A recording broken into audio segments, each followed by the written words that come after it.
mbokk yi ñuy teewlu si Seneweb TV seneweb.com ak Seneweb rajo amati leen mbégte di jàkkaarloo ak yéen rawatina si entretien spécial bi nga xam te nii ñu ngi fii dalal wala boog dalalaat sax laa war a wax Yaye Fatou Diagne ngeen xam ko bu baax a baax mu nekk directrice générale bu Promogem waaye tam nekk maire collectivité territoriale bu Ngathie Nawde tey ni ma ko waxee baax na. donc madame le maire maa lay nuyu di la bàyyi nga nuyu ñuy teewlu.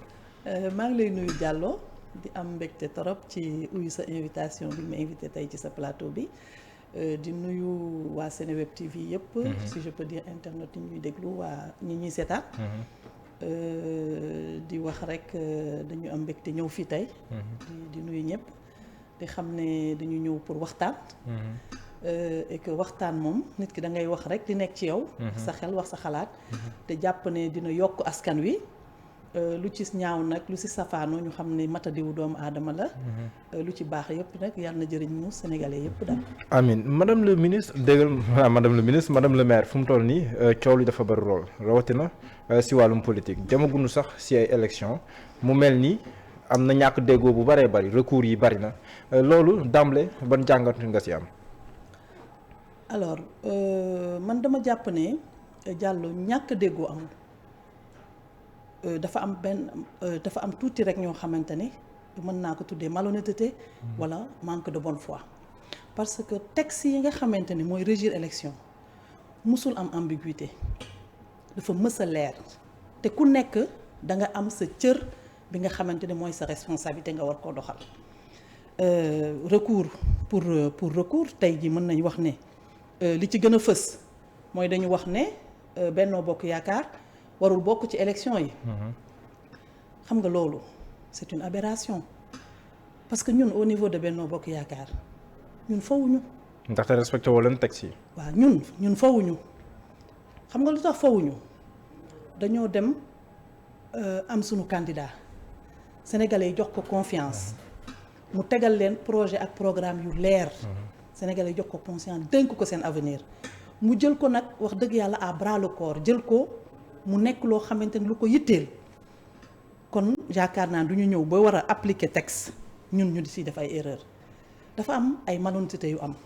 mais est-ce que malhonnêteté la parce que bu loi bi ne maximum au maximum 0,8% ñu koy xayma si lim 55 327 yéen ngeen indi 328 yokk si benn est-ce que foofu noonu bu ñuy xool si respecté li texte yi wax rek est-ce que nekkul yéen leen war a njëkk invalider seen liste yëpp après ñu soogaa gëstu yeneen yi. déedéet xam nga texte yi dafa am la loi sur le code électoral. loi bi wax ne bu ñuy dëgmal élection balaa ñuy dem élection le ministre élection boo xam ne ministère de l'intérieur moo koy superviser. ministre de l'intérieur lay jël arrêté pour définir ci ban façon la ñuy demee. y a la loi. Elle est globaliste et puis il y a le sectoriel bi nga xamante ni moom la yëf yi concerné mu jël arrêté tenir compte ko nag ci loi bi ne ku joxe parrainage bu ëpp li nga joxe c'est nul et non avenu ñun bu ñu waxee loolu commission DGE bi recevoir les parrainages buy recevoir say parrainage day jël courrier bi li nga ko jox da koy jël bu lay notifier day notifier ne jox nga ma nangami parrain bu koy étudier ci fichier bi selon arrêté bi mu def mënul passer li ñu ko fixer ci arrêté bi da koy notifier carrément notification bi mu lay jox bi valider ne am nga temps yoo xamante ni doublon la am nga temps yoo xamante ni rejet pour autre motif c'est-à-dire l'analyse du travail de son travail bu la koy jox nombre exact de bulletins demandés looloo ci mën a nekk parce que bu dul loolu moom DGE mooy njëkk nekk en porte-à-faux avec la loi donc këyit googu 55 327 nga ciy gis. non mais këyit bi Benoît Sambou. waaw di seen mandataire national. waaw becc ci page Facebook am. waaw 328 moom moo si nekk. non boobu mooy dépôt bi. mais looloo war a tax si gis-gisu lenn si opposition bi. ñu war a neenal seen i liste yéen parce que yéen da ngeen see yokk benn te waroon si woon yokk benn. déedéet ci parce que arrêté boobu sax ngay wax. am na ñu koy contesté parce que arrêté boobu date bi nga ko publié au journal officiel yi tamit daf fekkoon ne yéen déposé ngeen ba pare kon arrêté boobu noonu mënut a tënk loo xam ne ni gannaaw am la nekk beneen bi mooy jàpp ne ne arrêté mënut a nekk si ginnaaw loi mënut a nekk si kanam loi. xam nga arrêté bi duñ ko valider arrêté bi du question date. arrêté bi question mooy ban élection la wax élection bi arrêté bi wax ban élection bi ñu jëm est-ce que ñun ci élection boobu lañ jëm wala jëmuñu ci élection boobu xam nga moo tax ma lay wax ne Diallo mauvaise foi bu ñu ko ci dugal bu ñu nax sénégalais yi bu ñu jéem a nax sax du ma wax sénégalais mais une partie di jéem a indi créer un flou fii flou amu fi loi bi li mu wax dafa leer y a 2 reçus reçu bu njëkk ba boo ñëwee di déposer bu la neexee nga indi 1 million de parrains l'arrêté dit que les autres le surplus de parrainage est nul et non avenu c'est-à-dire kenn du ko tenir en compte ñoom ils comptent ils prennent tout ce dont ils ont besoin et ils analysent ça ils te donnent un résultat loolu dafa leer bu la neexee nag nga déposer 50 000 bu la neexee nga déposer 100 000 c'est-à-dire l'arrêté est trop clair il faut qu'on soit de bonne foi loolu amul benn ambiguïté fan la ambiguïté waroon am ba ñu demee ci analyse bi fiche d'analyse bi ñu gis ne ils ont analysé pour Benno Bokk Yaakaar 55 328 bu boobaa woon ñu xam kon boobaa DGE sax moo dul njëkk mais xam nga tamit dafa am leneen lu si tegu. waaw dégg léegi sax booy na si nopp yi. mooy la jurisprudence Malick Gakou entre autres motifs si considérant yi nga xamante ni le conseil constitutionnel teg na ko. dafa wax ne le seul fait que Malick Gakou indi lu ëpp lan ko laajoon le seul fait que loolu noonu rek ça suffirait pour annuler tous ces parrainages pour en tout cas ne pas accepter ces parrainages loolu tamit lu ñëw dooleeku si coow li la. voilà donc loolu. élection présidentielle conseil constitutionnel directement. waaw parce que conseil constitutionnel moom moo yor loi moom. moo koy organiser élection yooyu. mooy en tout cas candidature yi moo koy recevoir. exactement candidature moom moo koy recevoir. Le conseil constitutionnel te ci code bi ñu ne ko ku indi surplus de parrainage mën nga ko rejeter. Le professeur Ngouda Mboup dégg naa ko mu koy wax ci émission am na benn professeur bu ma dégg aussi ci benn émission Sané xawma muy wax ne. conseil constitutionnel mënoon na xool ne rejet wu liste yeewu askan wi mën na indi problème trouble à l'ordre public wala yooyu mu passer outre recevoir ko xam nga loolu la wax ci conseil constitutionnel l'esprit de la loi y a la loi mais l'esprit et aussi l'application conseil constitutionnel ci arrêté bi mu jëlal Malick Gakou sax dafa wax ne loolu ça aurait nga wax ça loolu rek ça suffirait waaw mais est-ce que loolu moo tax ñu rejeté ko mais bu conseil constitutionnel loolu rek doy na mënoon na ko rejeté pour ñu rejeté loolu rek doy na mais utiliser wu loolu pour rejeter ko parce que conseil constitutionnel am na yeneen considérant c'est vrai voilà am na yeneen considérant mais bu ne loolu rek doy na am na lu muy tekki waaw xam nga loolu rek mënoon nañ ko si rejeté parce que loi bi li mu wax ci côté boobu dafa leer nañ donc bii nag application bi du conseil constitutionnel mais c'est au niveau du ministère de l'Intérieur il faut qu'il y ait un document intermédiaire c'est le ministre de l'Intérieur qui parle ci Malick Gakou c'était directement le conseil constitutionnel avec ses documents d'appui et aussi la jurisprudence bu muy appliquer moom ci boppam le conseil constitutionnel bu dee Malick Gakou déposé na mu ne ok dans l'esprit parce que ñun ñëpp esprit sénégalais li ñu xalaat ni ñu ko comprendre woon mooy boo déposer un surplus de parrainage bu amee ay doublons ñu jël ci yooyu remplacer la ku ci nekk da nga ko def de bonne foi. noonu nga koy xalaatee kon ñëpp am surplus de parrainage. par la force daal dinaa exactement parce que boo jëlee sa surplus yow boo déposé lañ la laaj da ca des da nga koy denc buñ la waxee ne la kaay changer da ngay indi ci surplus bi def kenn demul parrainer yem ci li nga xamante ni rek loolu lañ la laaj tu parraines plus que ce qu'on t'a demandé pour garder en réserve au cas où. donc loolu mënul nekk loo xam day nekk débat. mais kon est-ce que nekkul ne bu ñu convoquer le conseil constitutionnel. tegal ko sur la table décision bi nga xam ne jëloon na ko ci Malick Gakou bu waxee leneen lu wuteeg la mu waxoon ci Malick Gakou est-ce que nekkul conseil constitutionnel moo xam te ni day weddi boppam. maanaam day wax lee démb ci opposant tey mu wax leneen ci majorité bi. déedéet conseil constitutionnel jël décision de dafa ne pourrait. non je veux dire mais li ñu mujjee def moom mooy Malick Gakou bokkul ci élection yi ndaxte parrainage am. matal ko woon y a autre motif. y a d'autres motifs. c'est vrai ah waaw il faut dire ça am na ay considérances yu il faut dire ça mais je veux dire mais bu nekkee ne Malick Gakou parrainage moom moo ko tere woon dem présidentiel parrainage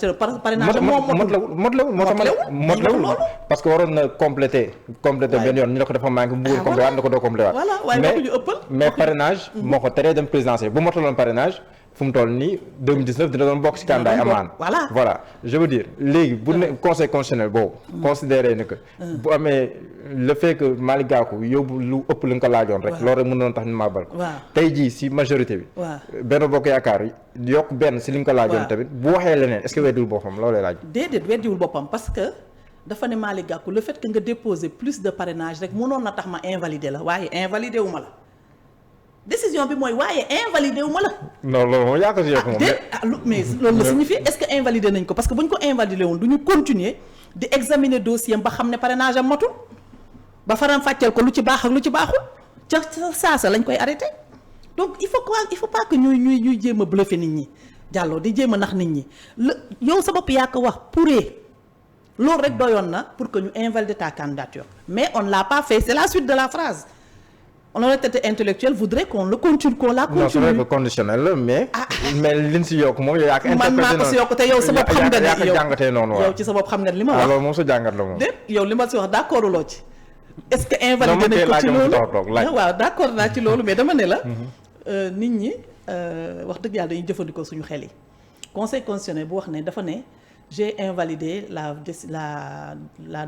candidature de Malick Gakou parce que nangam ñu xam ne invalidé na ko parce que lii mais en réponse à son recours c'est en réponse à son recours moom bu ñu invalidé woon du tal recours bu ñu tenir compte ci parrainage surplus de parrainage bi moom du dem recours. non décision bu nekk kay mën nañ koo contester. non c'est-à-dire que décision du doon am parce que moom il a fait une décision si analyse liñ ko analyser ci loolu la def recours kon suñu yemoon ci rek irrecevabilité bi parce que il y a un surplus de parrainage moom du am analyse bi parce que le conseil constitutionnel n'allait pas continuer le travail. D'accord. Mais en recevant, en passant outre, en disant bon écoute ça c'est un délit mineur, c'est pas grave, je peux laisser ça passer, le conseil constitutionnel est passé examiner le dossier ba eggal ko nag ci càppaandoo ne ko mataloo sax nag yow faf donc loolu mënuñu ko comparer ak lii. d'accord beneen point bi. wax nañ liste Benno Bokk Yaakaar pare. mais la liste Yewwi Askan Wi à Dakar. boobu moom coow lu bëree bëri la jur même bu nekkee waa Yewwi. ils ont fait leur mea culpa. mais danoo jàpp ne yoon war na leen a mën a may. pour seen njuumte yéen def. ñu jooyanti ko. Diallo foofu moom dinaa fa taxaw parce que ñun ñëpp Sénégal lañu am bëgg suñu réew nag kenn gënuñu koo bëgg ñuy jóg sentiru concerné par li nga xamante ni moo xew ci suñu réew ñu jëw engagé wu en politique mais nag la politique demande aussi de l'honnêteté. C'est pas que dañuy def politique pour mais les définitions yi dafay leeral boppam waaye Yewwi Askan Wi tey li leen dal mooy seen liñ doon tabax château de cartes bi ñu doon tabax moo effondré wu seen kaw parce que lu dul dëgg rek du dem benn ñu commencé par liste Dakar Diallo dañoo xeex parité ci réew mi ba mu nekk loi fépp nag instance yëpp politique yëpp ñu exiger que parité day am ci liste yi parce que pour la bonne et simple raison jigéen ak góor ñoo composé société bi ku ci nekk da nga war a am sa apport bi ngay indi de façon genrée pour que les décisions ñu mun ko jël ñu mën a jël les bonnes décisions yi jëmale société bi kanam loolu moo indi parité defuñu ko pour favoriser jigéen ñi parce que bu ñu bàyyi woon rek ak suñu càmmiñ ñi la preuve ngi ni tey yaakaar naa du ñu egsi fii bay toog bay ñu naan kii liste bi wala liste bale la loi sur la parité est là ñoom ñu ne ils ont un programme politique pour mener à bien les destinées de ce pays ñu ne wati déedéetati ñu ne population Sénégal 51% yi jigéen lañu yéen ngeen dem di déposer liste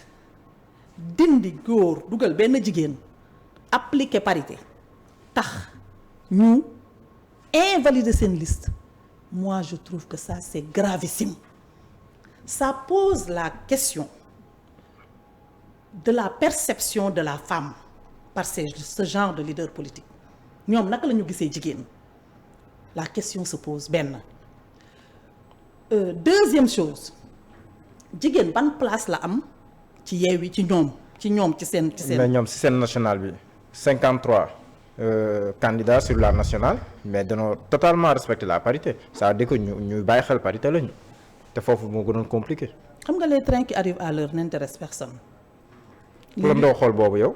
non du ma xool loolu parce que loolu dafa nekk yoon train bu tardé wul kenn du ko corné mais train bu tardé nit ñi dañuy commencé di xool seen montre le fait que tardé bi moo dul yoon le fait que ci listu Dakar nekk capitalu Sénégal ñoom bu dee coalition Yewwi c'est-à-dire Dakar nekkoon élection ñoom ñu demoon législative ci listu Dakar dafa nekkoon loo xam ne pas bu am importance ci seen avenir politique ñoom ñu ñàkk intelligence ñàkk xarañte ndax tout simplement dindi góor bàyyi jigéen appliquer parité dindi góor bàyyi jigéen ñoom ñëpp ku ci nekk wax na Barthélémy Dias si boppam ba mu waxee ba suñu Dominique Strauss-Kahn bi moom moo wax ne. kuy kooku. suñu Dominique Strauss-Kahn mu sénégalais bi. mooy kan. Ousmane Sonko. donc moom moo wax ne ba mu ooyee Barthélémy da ko ne dindi leen góor génne jigéen Barthélémy ne ko dama soxla ñetti góor ñi pour ànd ak ñoom campagne ana jigéen ñi ñetti góor ñi pour ànd ak ñoom campagne loolu moo tax duma leen dindi. loolu vraiment c'est une insulte à la gente à la femme c'est une insulte à la gente féminine. mais est-ce que nekkul kay bëgg a noppal jigéen parce que yenn combat yi ak ni ñu gisee politique ak campagne ni mu diisee jàppoon ne aussi ñoom ni ñu gisee ne campagne mu nar a métti fii Sénégal am ay góor si wetu Barthélémy Dias peut-être moom mooy gën a tax ñu mën a am yenn seen campagne loolu est-ce que mën nañ ko yóbbu ci proportion bi nga koy waxee nii. waa Diallo ku nekkul ci liste rek doo campagne kon engagement politique bi lan la pour nekk ci ay liste pour ñu jox la poste mais moom Sonko wax na ko nee na li ñu dëgmal liste yi day jàll waaye bu ñu demee tey ji ñoom ba jël réew mi boobaa y aura de la place pour tout le monde kon ñoom place la ñuy ut fu ñu cëroo la ñuy ut waaye xooluñu li nga xamante ni mooy stabilité réew mi xooluñu li nga xamante ni mooy liy jëmale réew mi kanam xooluñu li nga xamante ni te waxam joo wax rek wax joo dégg mu ne administration justice ak xawma lan ñooy taal réew mi mais c'est grave. ak président Macky Sall souvent. loolu c'est grave c'est-à-dire yow koo xam ne sa discours yëpp loo wax rek mooy luy taal réew moom Sénégal dafa judd fekk ko fi. te day dee ba ko fi taal Sénégal xaw ma projet lan la mais loolu du ko am parce que xam nga bi élection di am ba léegi dafa am une frange man li ma leen di wax toujours ñoom ñooñu seen groupe boobu je dis que c'est des gens qui vivent une adolescence tardive et on les comprend ils vivent une adolescence tardive seen adolescence dañ ko yéex a def seen crise d'adolescence ci lañ toll. ay woy politique yu politique. am mbooloo bu leen topp ñu am seen parti di wéyal ñii naan leen ñoom ñooy joyanti réew mi amaana nga ne ñooñu seen ñàkkam poomu gone moo leen topp ba tey. parce que xam nga on est entre c'est ça le charme de la démocratie xam nga tey jii ñoom il faut. doon ni psychologue bay wax wala. waaw psychologue bi mooy waxee na xam nga déformation professionnelle la foog mu feeñ. dama ne xam nga Diallo bu ñu naxante aujourd'hui ci Sénégal on est en démocratie. Benno Bokk Yaakaar est majoritaire la mouvance présidentielle est majoritaire dans ce pays du dëgg que nag day am ay groupe ku nekk Sénégal xam nga ni ku jóg di bañ di contre dara di toji kaas di def sa crise d'adolescence y a 15% de Sénégalais yoo xam ne ñoo lay topp loolu statistique yi ñëpp xam nañ ko du dëgg. mooy 15% yi Sonko amoon présidentielle. waaw 15% yooyu mooy les 15% yi nga xamante ne seen crise d'adolescence dafay yéex. ça c'est le pourcentage parce que xam nga suñu dëkk yi. mais tam est-ce que waroo respecter tout électorat bi ko voté tamit. non je les respecte la crise d'adolescence est une étape de la vie c'est pas une insulte. mais ñu majeur leen ñoom ñëpp. fii ak amul 18 ans doo voté. d'accord majorité ak traverser ak transcender la crise d'adolescence c'est différent la maturité chronologique et la maturité psychologique sont deux choses différentes. La maturité psychologique tu suis l'âge de l'enfance. L'adolescence et tu passes à l'âge adulte ku transcender wul adolescence am doo jàll âge adulte parce que ku dugg âge adulte da ngay ànd ak sagesse ànd ak dal xam ne tu n'es pas omnipotent ce qu'on appelle le syndrome de la toute-puissance dafay dañ ci yow il y a des points qui marquent le passage à l'âge adulte mais quelqu'un qui s'arrête sur des points comme maa fi mën man maa xam man maa mën puusal ma toog man bu dul man kenn mënul bu dul man kenn xamul man dama koy dégg muy def ay discours au niveau de Ziguinchor di wax mais li muy wax yëpp ñun c'est ce qu'on dit depuis ce qu'on a dit depuis 12 ans ci loolu lañ nekk ak population yi. mais dafa poser acte yu fort. non mais c'est parce que. dafa poser acte yu fort. posé wul benn acte bu fort. jël ay yoon yoo xam ne nii day caractériser loo xam ne nii su sunu démb rafetul wala daf ñuy fàttali ay démb yoo xam ne nii yu métti la yu tiis la mu jël ko soppi tur yi jël tur yi benn yoon def ko rue du tirailleur africain moom muy loo xam ne nii aussi daf ñuy fàttali si suñu maam jàmbaar yi ak ñeneen mbir loolu jàppoon ay actes yu fort la. non non non pas du tout parce que xam nga lu tax. nit da nga am histoire da nga am vécu nit sa histoire de vie moo lay définir am na loo xam ne ci sa histoire de vie boo ko génnewee yow dootoo nekk sur ta trajectoire. même ki la toroxal. waaw boom say maam lu bari. dafa bokk ci sa histoire dañ ko war a defal maakaan bu rëy comme li xew Faidherbe. non du Saint-Louis. du makkaan. mu taxaw fa xam nga du makkaan. c'est un problème li ñuy wax acceptation. loo xam ne la pour mu fàttali la sa jaar-jaar tey jii am na koo xamante ne bu rombee gis statut Faidherbe boobu day gën a fier ci ay maamam xeex ba ñu jàkkaarloo woon ak Faidherbe ba xeex ko ba am indépendance waaye bu gis mu yokk ko jom yokk ko fit bu gisatu statut Faidherbe boobu mën na fàtte ni xeex sax ak jom ak fulla ak fayda war na yeewu ci nit. c'est-à-dire nit ki tu peux pas éduquer ton histoire. mais tamit yaa ngi naan waxee woo ko noonu mais man maa ko déggee noonu ñoom dañoo violent si nit ñuy opposé woo mais est-ce que nekkul dañoo am régime boo xam ne en face dañoo jàpp ne aussi dafa violent trop si bu nekkee ay mbir yoo xam ne dafa concerne ay opposants surtout bu ñu amee démêlé avec la justice ak yenn mbir yoo xam ne ni aussi ñoom duñ ko wax si kaw est-ce que nekkul réaction lii nii réaction wu c'est la manifestation de li nga xam te ne moom la régime bi di def maanaam ñoom noonu lañ mën a réagir. man gisuma ni ñoom dañoo violent dama gis ne dañoo am immaturité ak violence ça fait deux la violence leneen la parce que violence dafa nekk loo xam ne da nga ko jël diriger ko contre nit mais loo xam da nga ko diriger contre sa bopp ça c'est pas de la violence c'est de l'immaturité ñàkk xam la.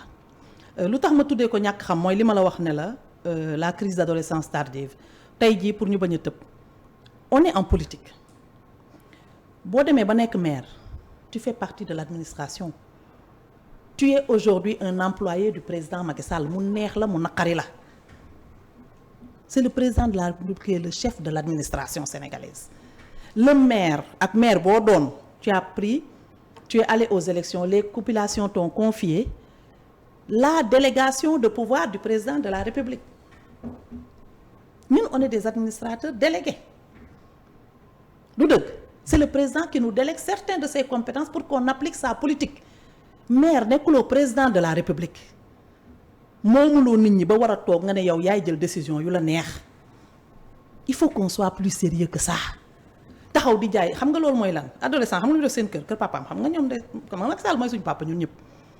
Donc, parce que c'est administration. Le père de la nation. C'est le père de la nation, oui. C'est ce que je veux dire. Et c'est le chef de l'administration. loolu moo wax ma jox ko turu papa. yow tey adolescent lu muy def seen kër bu ko papaam ne gauche mu ne droite bu ko yaayam ne gauche mu ne droite léegi nag attee ma ba xam ndax ci crise d'adolescence lañ nekk wala nekkuñ ci. on a en face le président Macky Sall comme que moo njaboote ñëpp. et il gère gis moom ay opposants yi opposé wu léegi ñëw ci liste Yewwi Askan Wi yaa ngi doon offusqué wu ci li nga jàppee ñoom yow ni nga ko jàngatee.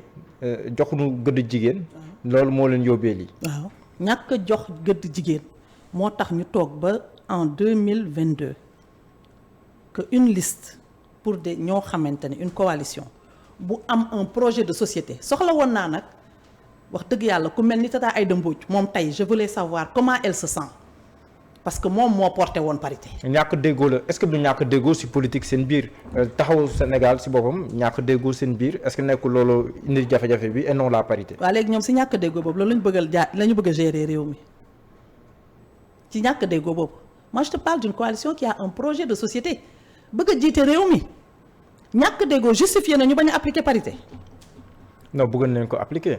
bëggoon nañ ko appliquer procès d'intention bëggoon nañ ko appliquer. d'ailleurs sax demoon nañ foofu noonu yóbbu seen lettre de démission à la DGE lundi bi passé Déthié Fall demoon na fa mais ñu gàntal leen ko. loolu jàllu ay naxee mbaay la ma ñëwaat ci affaire dépôt bi Déthié Fall dafa taxaw ne liste bi ñu déposé du suñu liste je remercie au passage Dame Mbodj xaw ma ko nag mais politique tam dëgg la boo ciy dugg da ngay am honnêteté mu wax ne. lu tax nga remercier Dame Mbodj. waaw parce que dafa wax ne bi Déthié Fall waxee ne liste boobu ñu def du suñu liste. waaw dafa ne la liste qui a été déposée n'est pas ma liste. n'est pas ma liste donc. parce que moom liste boo mu joxoon Samba Sarr say waxam Saliou Sarr liste bu respecté parité la. waaw kay mu ne loolu du sama liste. Dame Mbodj ni ko boo nee boobu du sama liste da ngay génnee bi nga xam ne yow boobu nga déposé woon benn loolu la xel mën a nangu waaye génne woo dara ne boobu du sama liste benn ñaareel bi. tey xanaa da nga remercier Dame Mbodj parce que wax na li la arrangé. non waxul lu ma arrangé dafa wax dëgg waxul lu ma arrangé de dafa wax dëgg parce que nit ki boo jógee di wax ne damaa déposé bi ñu génnee du sama bos waaye génneel sa bos neen man bii laa déposé. non ñoom après wax nañ ko. il était question génnee Pala Samb dugal Ngoné Mbengue. il était question quand. te loolu lañ mujjee def. quand si lii Déthié Fall wax. avant avoir déposé ou après. non li ñu déposé moom respecté wul parité sinon dundoo wax. et bien voilà et puis ci dépôt bi ñu ñëw ci dépôt bi xam nga Déthié Fall dañuy wax disons tudd nañu kenn Saliou Sarr Barthélémy Dias bi mu jógee dafa ne Saliou Sarr du suñu mandataire. mais Saliou Sarr ku bokk si yéen moo ko njëkk tudd Farba Ngom. non man waxuma ku ko tuddul xam nga li may wax man je te parle de dépôt de règle de la loi dépôt. Barthélémy li mu wax fi mu ko teg mooy Saliou Sarr du suñu mandataire kon amul pour déposer liste et je suis entièrement d'accord avec Barthélémy Saliou Sarr du mandataire déposé wu liste dépanné wu liste gis nga élection dafa am yoon man bi may njëkk dem élection locale dama am sama mandataire ba ñuy dem pour déposer les listes booba temps le maire n'est pas élu au suffrage direct. Pour plus de précision dañuy gunge le mandataire ba ci biir bureau préfet ba ñu eggee man damaa jëloon papier yi di jox préfet ne ma déedéet jox kan mooy mandataire ma ne ko kii mu ne ma jox ko mandataire bi moo koy jox préfet loxo ak loxo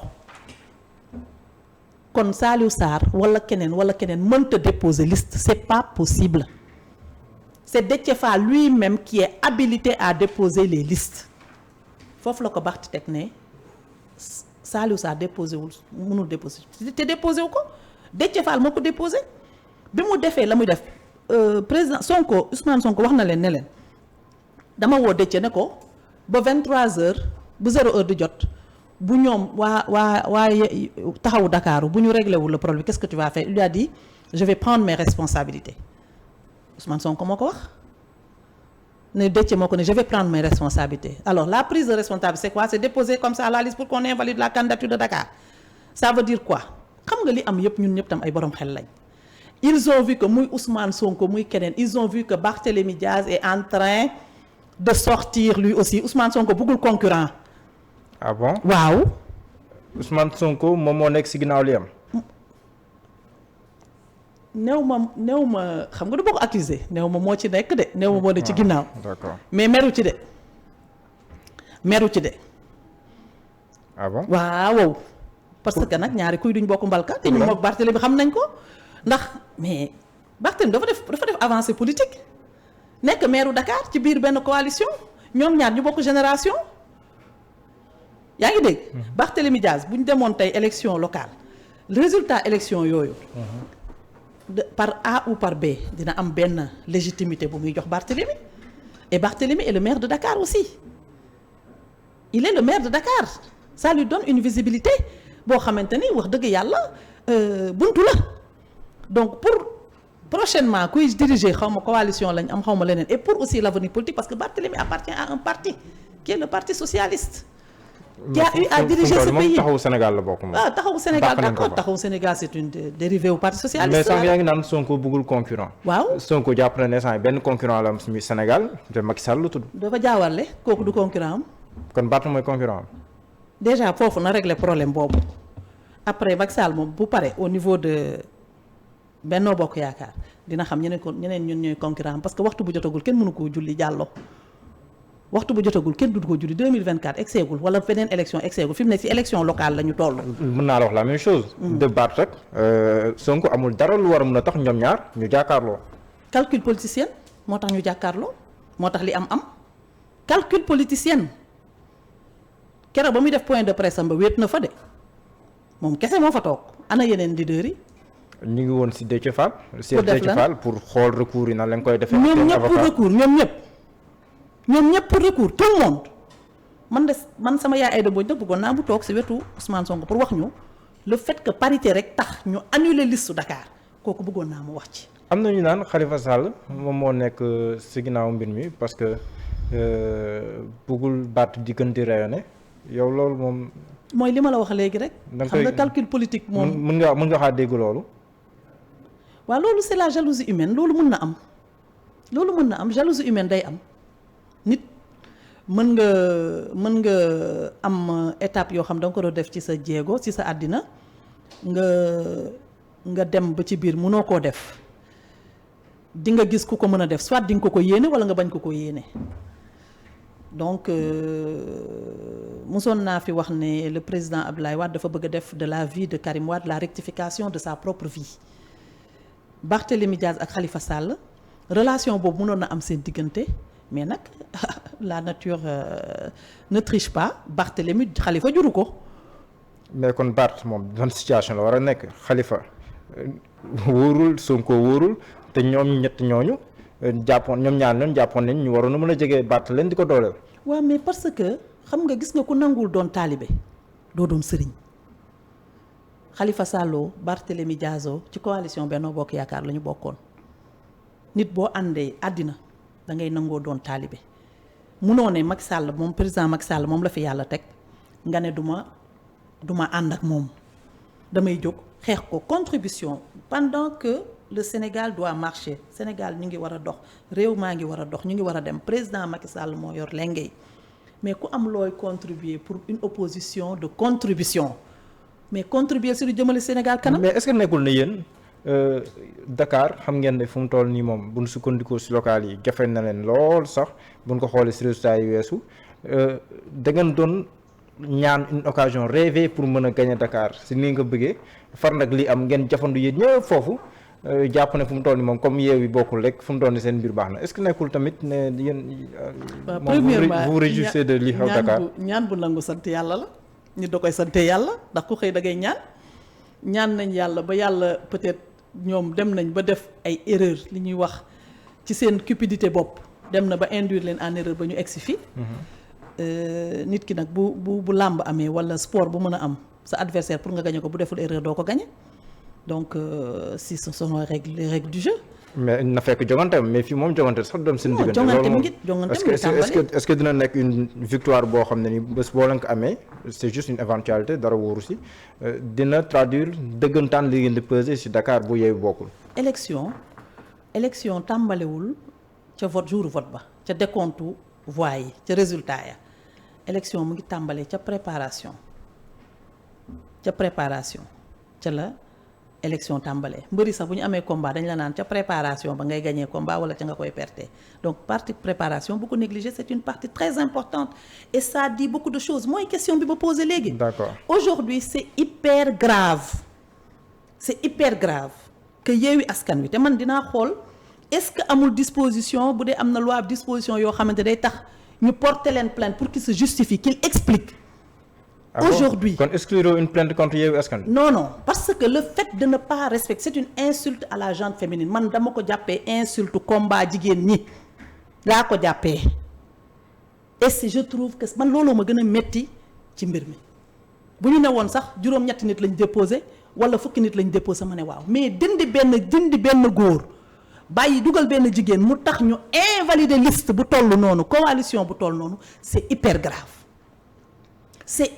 grave te seen investiture yi aujourd'hui maa ngi koy dégg démb ñu ngi naan nañu dañuy wax man je dirais pas la jeunesse c'est pas toute la jeunesse parce que ñun on a des jeunes qui sont avec nous on a la majorité heureusement qu'on est en démocratie et que il faut qu'il y ait une minorité la minorité toujours nag les tonneaux vides ñoom ñooy def du bruit c'est la minorité qui fait du tintamarre yaakaar ne ñoom ils occupent la place ñun on travaille dans la sérénité et dans la réalité. Moi, je te donne un exemple. Au niveau de Ngathie Naoudé, Yewwi Askan Wi a été 4e au niveau des élections locales. Je donne l'exemple. Bu fekkoon tey Pastef wala keneen am nañ doole bi ñuy woote. Je donne l'exemple de Ndiaga Niaw.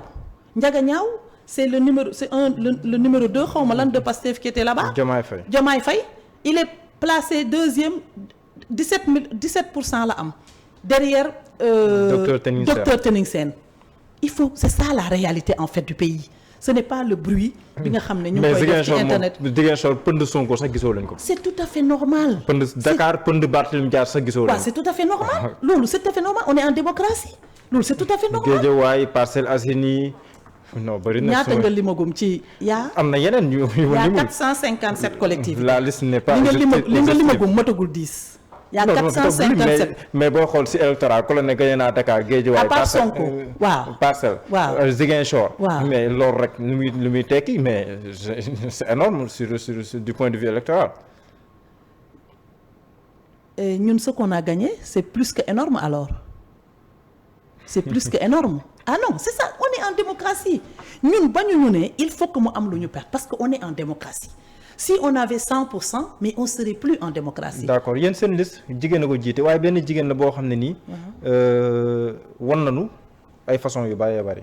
bi nga ko jëlee si conseil économique social et environnemental amoon na benn position bu mu adopté woon. commencé woon sax wax wane meram waxoon sax si mbirum 3e mandat ak nangam mais ñu gis mu def benn changement bu remarquable nekk la tête de liste di wàcc sax yenn saa si yenn débat yoo xam ne kenn xaaru ko si woon. di tontonte ak ay Sonko di wax ci mbirum ay Sweet Beauté ak yooyu loolu moom ndax tamit ci jox cër jigéen la bokk genre yooyu noonu. tey moom ak Sonko ñooy adversaire mais boobu local yi ñëwagul dégg législative yi ñëwagul liste yi ñëwagul boobu. madame la présidente Aminata Touré dafa nekk militante APR nekk militante Benno Bokk Yaakaar. man bi mu li ngay wax ni ay wàccee wane meram yooyu seen analyse la man de gisuma ko moi je l'ai toujours. liroo ko li mu waxoon ci 3e mandat beeg yooyu. léegi ku waxta lu mu wax ci 3e mandat lu mu wax. que moom bokkul ci loo xamante ni lu war a am ci Sénégal la. mais loolu xalaatam la. loolu te président xalaatam la kan moo fi wax. te président ne woon leen bu leen ci wax. mais loolu moom na ko diggaaleeg président xam nga président mooy kilifaam na ko diggaaleeg moom mais ça ne veut pas dire que wax na ci que c'est de l'indiscipline. ou bokk na enquête wax xalaatam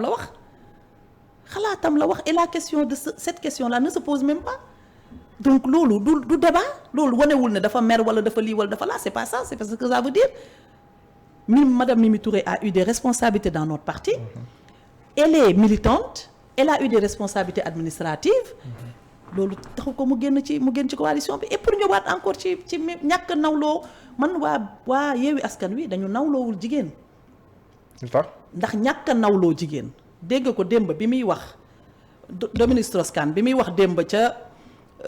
mais doo bàyyi ki ngay wax DSK yow tamit. DSK laa ko tuddee kay DSK la ba mu leer DSK la parce que comportement DSK la ñu won ba muy wax démb par décence mu naan seen loolu ñu def tëddali seen loolu. Vous imaginez ce manque de respect par rapport à la femme par rapport à même l'individu loolu ñun dañu jël loolu def ko tête de liste une chose dañu jël def ko tête de liste loolu wax ju rafet la ci koo xam ne. mais est-ce que tam nekkoo di def ko muy def boo ko bëggee tuddee beneen tur boo xam ne du turam aussi. man dama tuddee tur nit day am tur nit. waaw mais du turam te boo ko tuddee mos ko tudd loolu. te boo ko tuddee tamit ki nga ko tuddee nii am na loo bëgg a wax ci ginnaaw. waaw ba tey bëgg a wax ci ginnaaw ak ñàkk sa na wax tur bu ko neex. na wax tur bu ko neex mais na ko tuddee tur na di wax ni kii nit la loolu du nit mosoo dégg nit bu ñuy wooyee loolu c'est pour les choses c'est la chosification de la femme et de la personne en général c'est un manque de respect gis nga loolu nag man dama toog analyser affaire bi xool nit ñi daal psychologiquement quoi. waaw psychologiquement j'ai dit nu ñu def nañ leen baal c'est là où j'ai confirmé qu'ils traversent une crise d'adolescence tardive et le président Macky Sall n'a qu'à gérer ça et puis c'est terminé. et puis n'a pas géré ça maanaam. n'a qu'à xam ne njabootam lañu ñu toll ci crise d'adolescence tardive nañ leen baal na leen yërëm. d'accord mais stratégie bi ngeen jël léegi est-ce que stratégie boobu noonu du sax gën a propulser Ousmane Sonko parce que keroog mu programmé une déclaration à 21h dans les minutes qui suivent Benno Bokk Yaakaar annoncé que day def conférence de presse à 22h pour répondre à Sonko est-ce que tamit. seen forme de communication boobu noonu nekkul yéen en réalité yéenay dooleel Ousmane Sonko.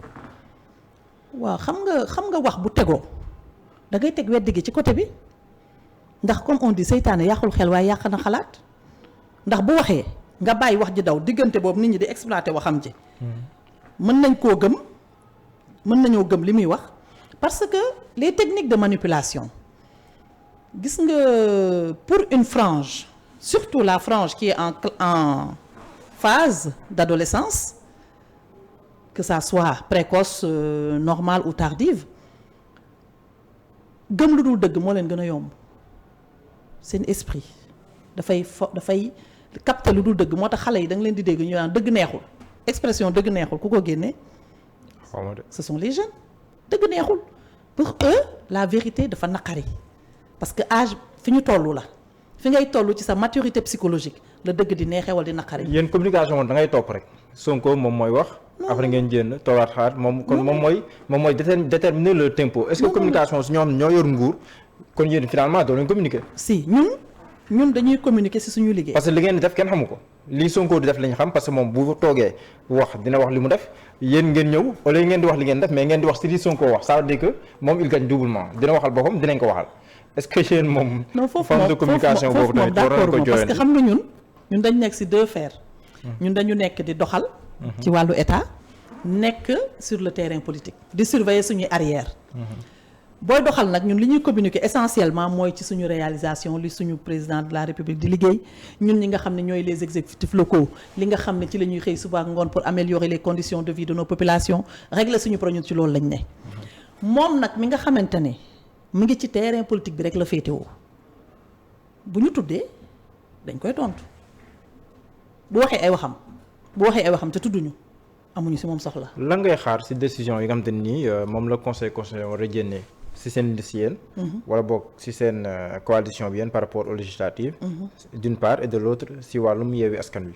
wàllu Yewwi Askan Wi kay moom ñoom leer na ñoom ñoo la gën a xam ne li taxawoon Barthélémy dem di xeex buntu DGE moom xam na ne sacrifié nañ ko mais malheureusement il n'a même pas eu l'intelligence politique d'avoir l'intelligence politique de comprendre et de mu cerner la nature humaine parce que en politique aussi c'est plusieurs paramètres qu'on doit tenir en compte kuy dox da ngay séntu fi nga jëm di xool ci côté di xool ci xaw a bàyyi tout sa ginnaaw il faut être vigilant benn mu dem taxaw DGE di xeex moo la gën a xam ne seen liste boobu duñu bokk ñoom la ko gën a xam sacrifié nañ ko ils l'ont décidé ils ont sacrifié Barthélémy ça ce n'est plus truc il koy déggee par il mooy ñoom ñooñu Sonko Déthié Khalifa ak ainsi de suite ils ont sacrifié Barthélémy c'est aussi simple maintenant ñun nag li ñu ci metti mooy liste conception bi nga xam ne ñoom naka la ñu gisee jigéen ci loolu lañ leen di interpréter naka comment pour ñoom lan mooy rôle lu jigéen ci seen biir coalition boobu. ñoom nan lañ gisee jigéen waaw lan mooy rôle lu jeune wane na ko. jeunes yi moom fépp la. fépp fan. Benno Bokk Yaakaar xaar ba nu gis seen i liste. xaar ba nu gis seen liste ba xam tax jox ngeen ndaw yi seen i cër.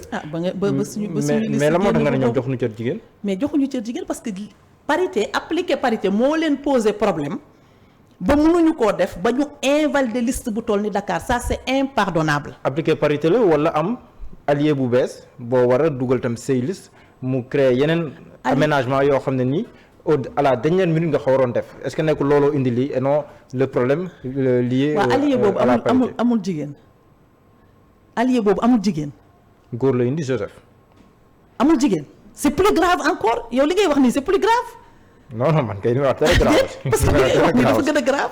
mais allié bu bees ak ay réaménagement ay nangam. léegi ñoom daal boo ficelee sa liste ba pare à la dernière minute nga am ku bees ku war a dugg buy dugg kay dina am ay joyante yoo war a def bu si juboo amul nag mu jur li est-ce que nekkul loolu ñun sax au niveau local bu ñuy def les listes pour les conseils municipaux dëkk bu ci nekk fu war a am conseil da ngay indi góor indi jigéen parce que dañu ne léegi c'est une obligation bu ñuy def liste yi bu góor waree dugg ñu xam ne góor la ñuy dugal bu jigéen waree dugg jigéen bi dugg ñu yem mais bu fekkente ni dugal jigéen ça pose problème jusqu'à ce que ñu invalider liste loolu nag wax dëgg yàlla coalition boobu ñu ne ñoom ñoo war a yor ñoo bëgg nee nañu yaay yor Sénégal ah loolu nag la question reste à être posée. par rapport à Benno Bokk Yaakaar nag. looy xaar ci conseil constitutionnel. mais Benno Bokk Yaakaar conseil constitutionnel xaw ma seen document yi nu ñu koy tuddee mais loolu c'est pas recevable loolu c'est pas recevable c'est pas la vérité ñoom ñoo la ko xam def nañ seen toj-toj ba pare bëgg ut rek lu ñu ko maasalee lu ñu ko yéen tamit de seen bopp moom fu mu toll nii moom. mais non li ma la wax dafa leer. ay observateurs yu bëri méngoon ne bu yoon rek dafee yoon waroo leen bokk de. je suis pas d'accord.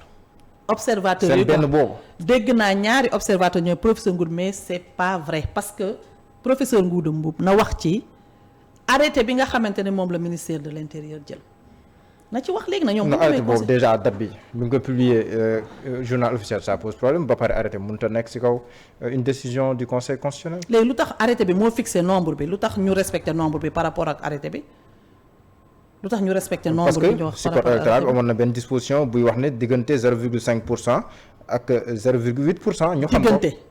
waaw mooy marge bi. mooy au maximum 0,8% yéen nag 0,8% boobu ngeen yokk looloo tax ngeen ñu yóbbu leen clamé leen.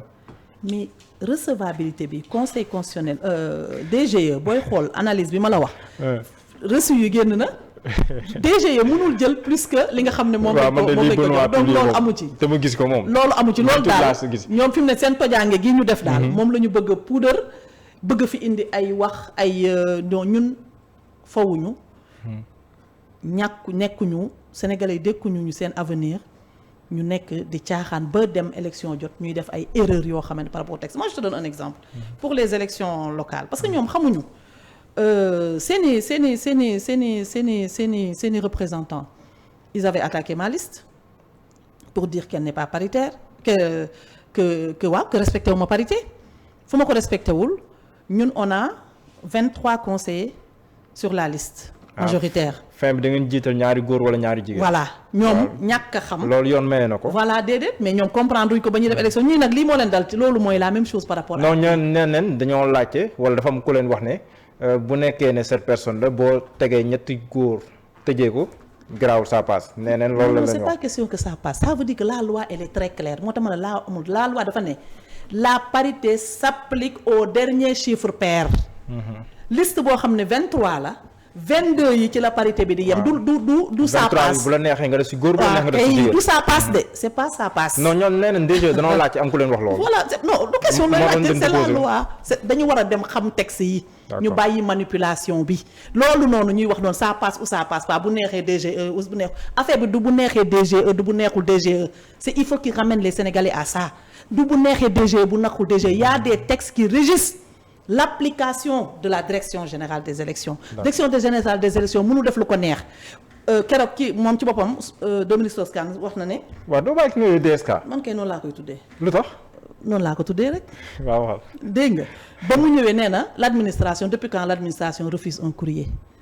oui. de question légitime. Diallo boo jëlee courrier adressé au ministre des finances nga dem déposer ko ministère de l'intérieur lu ñu lay wax dañ la naan fii du finance il faut être honnête fii du finance. mais ñoom am na droit rejeter même bu dul finance. ñoom mu nekk buñ leen indilee courrier boo xamante ni c'est pas de leur prérogative. même bu fekkee da lay tontu ne la. fi nga ko adressé du fii fee nga ko war a yóbbu. mais da nga ko war a jël. déedéet pourquoi ma koy jël indi nga ko courrier xool na ko mu ne la lii du courrier bu ma war a jël man am loolu la ko wax mais du ne du ma ko jël. DG mi di recevoir ay dossiers. ñuy dem yóbbu leen ay démissions. mais non démission dafa am nu ñu koy déposer. ñu dem yóbbu leen ay démissions pour rectifier li si nga xam ne DG moo ko recevoir. DG moo yaay pour jël. moo tax li ma lay wax ci organisation élection DGE du yow lay neex rek nga jóg dem yóbbul ko. mais si étape bi ñu nekkoon ñoom danoo jàppoon ne ba léegi ni DG war na mën a jël seen i kayit. affaire bi du lu ñu jàpp li yoon wax DGE du yow yaay toog ba mu neex la nga gàddu say liste yóbbul ko da ngay toog ba mu woo la démission du ko remplace. da ngay xaar mu woo la ba DGE woo la ba waxu démission yooyu jot nga door a dem wax ko DGE noonu lay moo lay convoquer c'est pas toi qui te lève yow yaay jóg rek dem yóbbul ko ay kayit il faut que ñu bañ a nax nit ñi. mais mandataire dans la période légale mën na dem saa su ne DGE. mën nga dem DG waaye loo fay def mën nga fa dem. bu nekkee pour démission nga yóbbu. non mais tant que am nga sax droit yëndu yeneen liste yi la sa nekk. am nga droit yëndu yeneen liste yi je suis d'accord mais dama ne la pour déposer un document il faut que la DGE te convoque et c'est sur des périodes DGE mooy convoqué da ko mu neex da ngeen di ko kayit bu la neex heure bu la neex c'est ça. mais yow ñoom li ñuy wax ne démission yi dañ leen ko war a nangul nag. mais waxuñu dëgg ñoo la ko gën a xam comme ni ñu waxulee woon dëgg ne Déthié Fall ne man déposé wu ma liste bi du liste ba ma déposé ñii naan fii la golay jaar fii la golay jaarul mais waxuñu dëgg. non Déthié Fall nag si politique xamee ñu ko wax lu dëgg. bii de def na ko yoo xam nga loolu Déthié Fall wax na lu dul dëgg ndax nee na du moom moo déposé liste bi te moo ko déposé nee na liste malhonnêteté weesuwul nga ne liste bi ñu déposé c'est pas ma liste mais ñii ku ñu yàpp c'est pas ma liste loolu la Déthié Fall donc man wax dëgg yàlla merewu ma leen ci acte boobu parce que wax dëgg yàlla dañ def yëfu immaturité yooyu amul problème et ça dinañ si jàngee parce que xale moom buy avancé boo dëkkee say mag foo jàngee ci ndax ku la mag ëpp lay sagar maintenant aussi dëgg la jàngee am na ci mais dafa am loo xamante ni moom c'est entre eux ils ont voulu éliminer quelqu'un ils l'ont fait lii tey ñàkkuñu ko tey du erreur ñoo ko tey.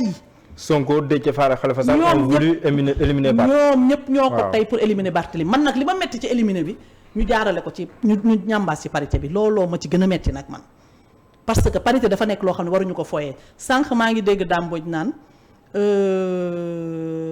parité man dama contre parité parce que parité actuellement boo demee ci école yi xale yu jigéen ñi sax ñooy raw góor ñi et que dinañ dem ba ci kanam góor ñi ñooy xeex parité dootul am parce que moo xamal ko di ko xeex parité dootul am parce que la question est réglée buñ ci eggoon tey ba jigéen ñi ëpp ci pouvoir bi góor ñi dootuñu am soxla. est-ce que xeex waru woon nekk poste bu nekk ñu xool kii ëpp compétence pour yor ko nu jox ko muy góor di jigéen nu jox ko est-ce que loolu waru woon nekk le combat le véritable combat. waaw léegi Diallo pour bu nekkee jigéen ñi ñoo ëpp compétence nu jox leen li ëpp bu nekkee góor ñoo ëpp compétence nu jox leen li ëpp est-ce que nekkul looloo gën a légitime. man de ñoom ñooñu ñu def ci seen liste Dakar bi ma jox la exemple seen liste Dakar bi. xam naa ci wàllu Sénégal xaw ma yeewu askan wi ak taxawu Dakar du moins. xam naa si ay jigéen yoo xam ne ñoom góor ñooñu ñu rangale jigéen ñoo la ëpp compétence. non politique du compétence kese. ah yow yaa waxi compétence. non su may wax si loolu c'est par rapport ak yenn. si poste député yi laa wax man de décision yeeg nangam. ak tam yenn institution yi nga xam te nii ñu ngi si réew mi. waaw parce que man parce que parité aussi ñu ngi koy wax est-ce que war ñu ko woon gën a xóotal parce que nañ ko yemale si député yi nangam mais gouvernement pour ñu am gouvernement paritaire loolu tamit est-ce que waru bokk seen combat. dinañ ci yegg. ah wax ko waaw yéen bu ñu commencé pour rek poste électif.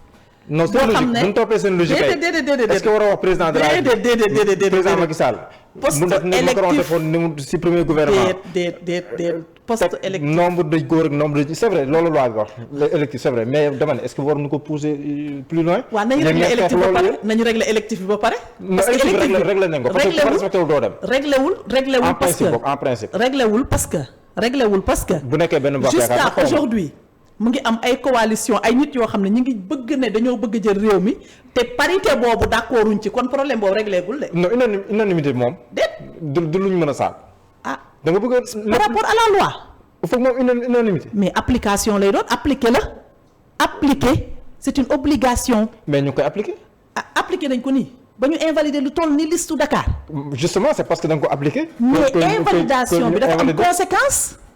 waxuñu waxu application on parle des conséquences de cette invalidation mais invalidation dafa am conséquence. lan mooy conséquences yi. waaw mais ana ñi nga xamante ni tey bëggoon nañu nekk député dem dugg ci coalition Yewwi Askan Wi pour ne dama bëgg a dem teewal sama askan ca Dakar. am ne man kat bu Yewwi Askan Wi amoon liste Dakar. man ñoom laay dénk sama kàddu pour ñoom taxawal ma askan. taxawal ma Ndakaaru. ils ont le droit de trahir ces gens-là comme ça. ils ont le droit dañu am droit wu trahir ñooñu ni wax ne kon bu ñu respecté woon parité ñoom ñooy gagné Dakar est-ce que ne ko du wax loolu. xam nga kuy gagné ku dul gagné yàllaa ko xam. man waxuma waxi gagné ça n'est pas une garantie. non c'est pas une garantie pour gagner parce que. da ngay dem pour bare ji. am ñoo xam ne nag dañ laa yaakaar ñi leen parrainé nag est-ce que parrainé wu ñu leen sur la base de liste bi liste pour liste bu ñu dem Dakar ñi leen parrainé nag. ils ont un devoir par rapport à ces gens-là lii dafa am conséquence ci ñooñu c'est ce que je veux dire. D'accord. Donc c'est pas que invalider nañ ko invalider ko et que ça doit passer voilà quoi mais on doit analyser cette invalidation-là dañ ko war a parce que lii dañu jóg ne dañu am projet de société. pour Sénégal mais sa réaction bi dama parce que même Aminata Touré keroog bi muy kaas lu ngay kaas nii. moom dafa mel ni sax ku ci xaw a kontaan. waaw man parité bee ma ñor man. waaw yow da nga say kontaan ci benn wàll mais da nga merci parité bi. man da nga kontaan ci invalidation bi mais da nga merci le fait que respecté wuñu parité bi. waaw non xam nga kontaan. mooy double sentiment bi nga seem. kontaan bi ma du question kontaan ci invalidation bi. invalidation bi dafa ñëw mais ça vous facilite beaucoup de choses saa yi nii. non munoo wax ni ça nous facilite quoi que ce soit parce que ñiy voté guñu et y a d'autres listes ñun amuñu ñoom rek. nekkuñu woon mais Dakar sans Yewwi. et après ñu décidé woon voté Yewwi dañuy dem voté keneen ils vont voter quelqu'un pour keneen. ah si quel que soit Alpha c'est des citoyens dinañ voté donc ñun loolu ça ne veut pas dire que ñun la ñuy voté wala keneen la ñuy voté kenn xamagul demaguñu élection mais on a en cours de route un adversaire a été éliminé ça nous fait un adversaire de moins sur une compétition c'est tout ça s'arrête là. ñun kontaanaguñ de xam nga ñuy kontaan bu ñu demee ba am suñu majorité à l'Assemblée ñun fi mu ne dañu concentrer suñu liggéey mais ce qui nous offusque aussi c'est des combats qui ont été menés jusqu'à aujourd'hui et qu'on voit que am na benn frange boo xamante ne ñu ngi taxaw pour nërmeelal combat yooyu nga xamante ne dañ ko mëne. amoon naa mbégte lool dalal amoon na yeneen ponk yoo xam waroon nañ ko laal sax mais waxtu bi dépassé nañ ko largement. ma bàyyi la nga tàggatoo ak ñu doon teewlu. jërëjëf Diallo wax dëgg yàlla may kontaan ci invitation bi. di jégaluwaat encore une fois de plus rek li may wax téléspectateurs yi. waaw jégaluwaale wax ji bu dëgëree. ñu xam ne xër rek la. ak wax dëgg yàlla ñun amuñu lu dul Sénégal donc suñu réew la ñu bëgg. moom la ñu jox suñu lépp bu ñu sañoon Sénégal mooy gën ci àddina bi message bi may lancé nag mooy surtout ñun jigéen ñi nañ taxaw lii jàngat lañ si war a def pour que liste ñu invalider ko pour lu toll ni liste Dakar ñu invalider ko ndax parité loolu dañ see war taxaw loolu warul nekk lu ñuy bàyyi muy naxasaay muy nax saay donc may wax sama mbokk jigéen ñi nañu gën a jóg taxaw te wax aussi nag sama camarade coalition Benno Bokk Yaakaar muy góor muy jigéen ak ndaw yi nañu gën a taxaw parce que suñu réew ñun ñëpp ñoo ko bokk ñu am yéene pour jëmale suñu réew à l'émergence ànd kook le président Macky Sall. nañu gën a jóg taxaw kenn ëpp ñu engagement kenn ëpp ñu fit kenn ëpp ñu détermination. pour la wane woon ko woon mars. mars ban. mois de mars kenn génnul si yéen de comme ni ngeen di génnee nii. génn pour def lan. ni ngeen di génnee ni def conférence de presse wax mars defoo leen ko woon. defuñu ko woon. non defoo leen ko woon nii de. ah yow de yaa ko gis yaa ko wax de man de xam nga ñun média yi yéen a ñu invité. bu ngeen ñu invité ñu ñëw. ah mas ngeen su ngeen ñu invité man de ngeen invité wu ma waaye bu ñu ma invité woon ba ñëw. d'accord te ñi ñu invité dem nañ ci plateau yi donc bu ñu wax loolu te xam nga dafa am problème yoo xamante ni lu yoon loo xam dafa nekk ci yoon. yaakaar naa ni kenn waru cee wax dañu war a bàyyi ba justice def liggéeyam ba pare. et puis nag aussi l'ordre public mais les forces de l'ordre sont là on est dans un état ce sont aux forces de l'ordre de gérer l'ordre public. d'accord ku nekk ak sa liggéey. donc maa ngi leen di gërëm di leen sant di leen balu àq ci wax ji bu dëgëree ngeen xam ne xër rek la. lu ci baax yàlla nañu jëriñ ñun Sénégal yëpp suñu réew yàlla may ñu jàmm ñu am dal am jàmm ba nga xamante ni dina nekk réew mi nga xam ne dina bokk ci réew yi gën a neex a dëkkee ci Sénégal. ci àddina bi yaay Fatou Diagne may fàttali ne yow yaay maire bu collectivité territoriale bu Ngathie Naoudé yaay tamit directrice générale bu Promogem amoon naa mbégte lool dalal la si waxtaan bi noonu la amee woon mbégte jàkkaarloo ak yéen dig leen daje beneen yoon incha allah jaa ngeen jëf.